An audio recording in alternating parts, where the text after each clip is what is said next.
Alright, Pietenpol Build video number 19. Most of my videos are usually just showing what I've accomplished in the last several weeks or months, but I'm actually going to do a little bit of an instructional, just kind of show you what's been happening here and kind of how I got there. So let's head out here. You're kind of familiar with this area. Okay, so since the last video, I've gotten most of the foam put on the outside. What a lot of work and what a lot of mess. I have gotten the top cowling. I'm kind of just doing like an RV. It's going to be a top half, bottom half kind of cowling. And you use a board. Basically, this is hardwood here, and the other hard point is the firewall here. So I'm going to show you what I used to just basically carve that down. I'll also show you this stuff, the expandable foam stuff. The spray stuff I used was no good, but I've actually gotten a pretty good shape on this half, and I've made some marks. I watched a guy on YouTube build a surfboard. He did a similar thing to get symmetry for both sides. So I made some lines like that, and to the midway point, pretty happy with the curve. I can always modify it a little bit, but it's rough. This is what it looks like in its unfinished stage.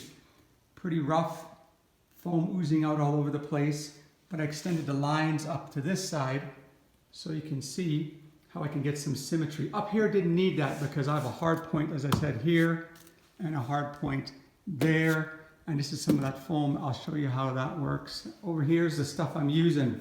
So to begin with, this stuff, this spray adhesive stuff is garbage. It eats the foam and it doesn't bond it together at all. It's useless, so don't use that.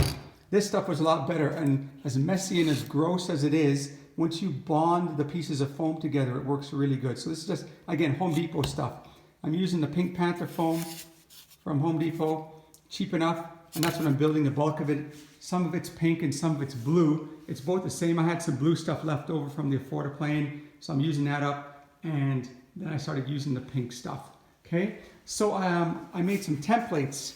So now on the side that needs carving up, I have it all labeled here. 1, 2, 3, and 4. I just finished that. So I'm going to use these as a guide so I can get the second part of the cowl symmetrical.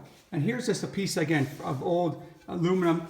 The affordaplane builders will recognize this, and just some leftover. And I put some, just tape some 40 grit, 60 grit sandpaper on there, and it carves it down really good. This is the same thing, a straight edge, but this didn't work as good because it's so narrow. I was trying with that, but it's a lot extra work to sand with that. And these are just some body tools from working with Bondo and car auto body repair. This stuff works fantastic. So rip the foam down quickly. Of course, you can use a knife to begin with to carve it up. Hacksaw works good too as well. Just don't have as much control with these guys as you do with this, but it makes a big mighty mess. So anyways, I thought I would share some of how we get to this stage.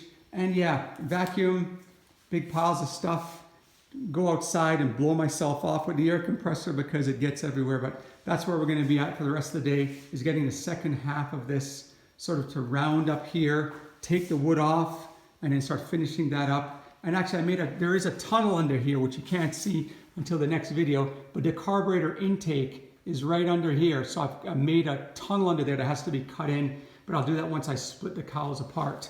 And but yeah, so far I think I'm pretty happy with it. Again, it's a pretty square, boxy airplane, tons of drag. So what am I doing this for? Just to make it look a little bit prettier. Here are my inspiration ones for those who didn't see the other video. That one's out of aluminum, kind of square. I like that one. Here's a video of William Wynn and a guy who did something similar. And you can see the carburetor intake scoop part right there. So anyways, that's it for now. And as my YouTube inspiration guy, Mike Patey would say, back to work.